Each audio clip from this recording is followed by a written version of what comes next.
Hello everyone, and welcome back to my channel, or welcome to my channel. My name is Bird's Eye View Politics, and I take a bird's eye view look at things. And in this video, I'm going to be breaking down the Overton window. What is it, and why does it cause conflict? So, let's simply start with what is it? Well, the Overton window is essentially what we see as possible. Essentially, it's a way for us to break down things and group things. So a conservative position on one issue and a conservative position on another issue make that person a conservative. It essentially divides all policy into 6 categories: unthinkable, radical, acceptable, sensible, popular, and policy, which is also the status quo at the time because policy is assumed to be the most popular idea in a sense. This is mostly pertaining to democratic societies, but not always. And as you notice, unthinkable can come from the left or the right. So yeah. So now that we got through how does it impact governance? Well, essentially, the Overton window can explain many events that at the time seemed to be unbelievable.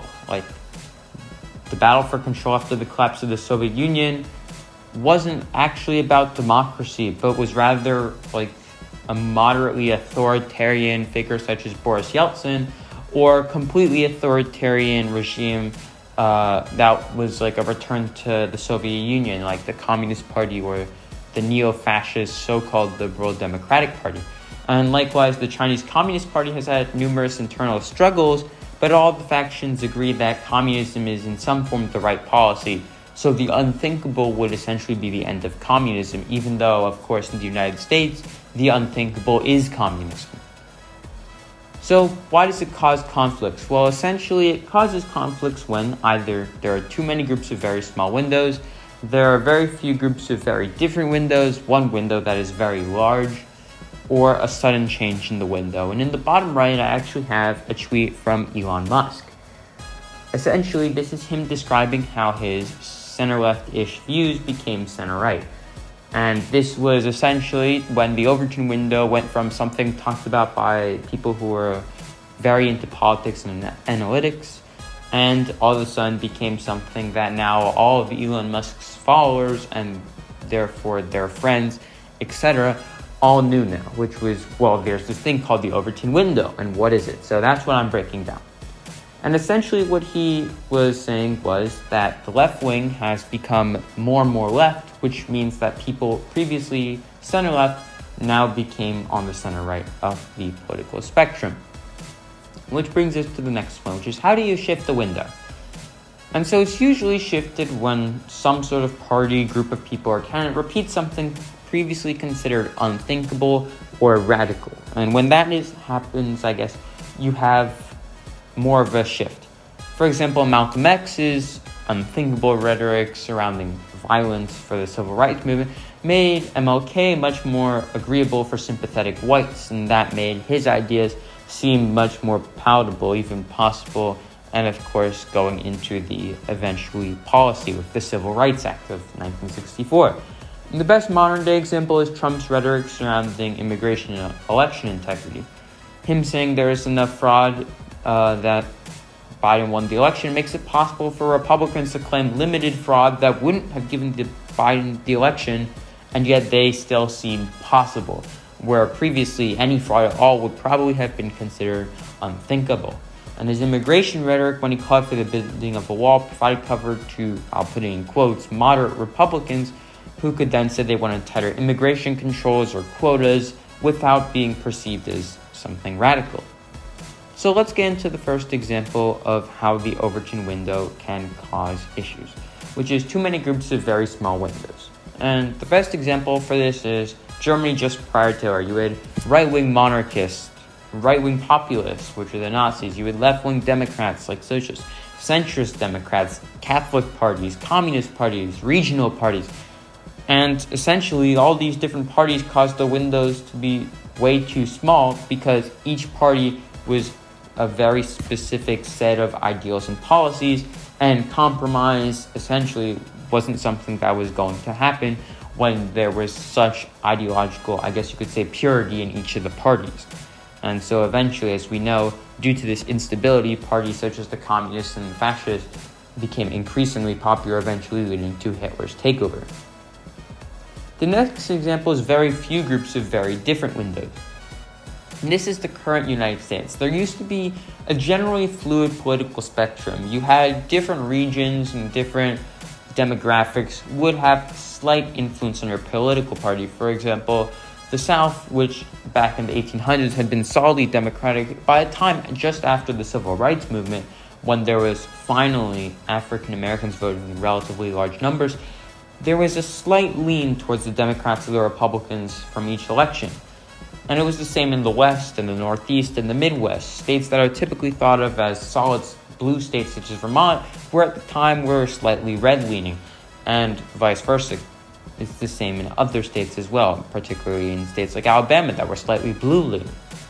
However, by the time that we've arrived to modern day in 2022, the Republican Party is arguably losing its battle against the liberalism represented by Trump, while the Democratic Party also only has two really main factions, with the mostly white, wealthy, educated, supporting moderates such as Joe Biden against young, poor, racially diverse urbanites, mostly supporting more ideologically pure candidates, more socialists, people like Elizabeth Warren, Bernie Sanders, AOC.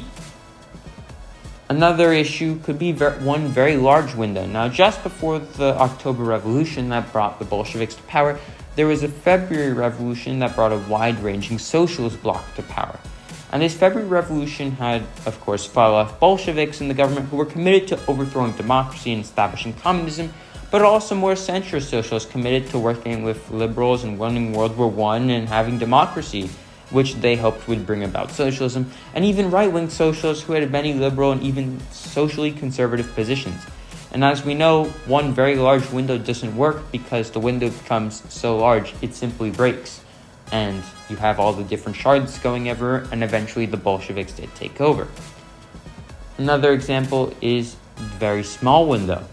If there's one very small window, such as the United States prior to Trump, or the one-party/idea states of Nazi Germany, the Soviet Russia, after the Bolsheviks won in China, there are differing ideas, but all the main groups agree on the key issues. For example, communism, authoritarianism, or nationalism. So, while, as you can see from this image, the Republicans might see Bernie Sanders as completely different from Trump, and the same for the liberals, in reality, Bernie Sanders isn't that far from Trump.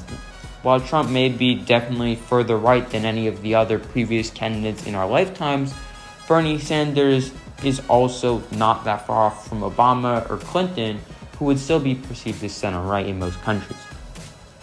So, how do you fix a broken window? And it's the same way you do to fix a normal window. If you can fill in the broken pieces, you do that, or you have to buy a new window. If there are too many groups, shards in this case, then you probably have to buy a new window. The shards on the ground, which are the parties, are too small or divided to put together, and thus a new political system is needed. If there are very few groups, but they are divided, then you need to fill in the broken spaces. Introduce third or fourth parties that can provide some sense of compromise. If there is one window that seems to be cracking everywhere but not breaking, then you should replace it before it breaks, or otherwise someone will get hurt. Now, how do you prevent a window from breaking? Now, this is arguably the most important of all of the issues, which is, of course, how do you fix a problem before it happens? Well, if you notice an extreme wing of a party rising, take steps to expand the number of parties who can make it into the body of representatives. Not only will this dilute the influence of the extremist wing as the main parties will start to shrink, but additionally, it's possible this extreme wing breaks off and forms its own party, which will allow the rest of the parties to come together as a sort of democratic coalition. Another thing is that slow change is usually more effective than quick change, and arguably the most important lesson of the Overton Window is that change is gradual. It took roughly 5 years to Hitler to come to power once he even entered the window, once he even emerged from that realm of unthinkable. And it took the Bolsheviks 3 years, and Trump still hasn't even come to power yet, at least in the way that his supporters want. Of course, he was president, but most of his supporters at this point thought that he should have been president since 2020, all the way until 2024, when he will probably run again. So there you go. That's the Overton Window. and I hope you enjoyed this presentation. Don't forget to like and subscribe and share this video, and thank you for watching.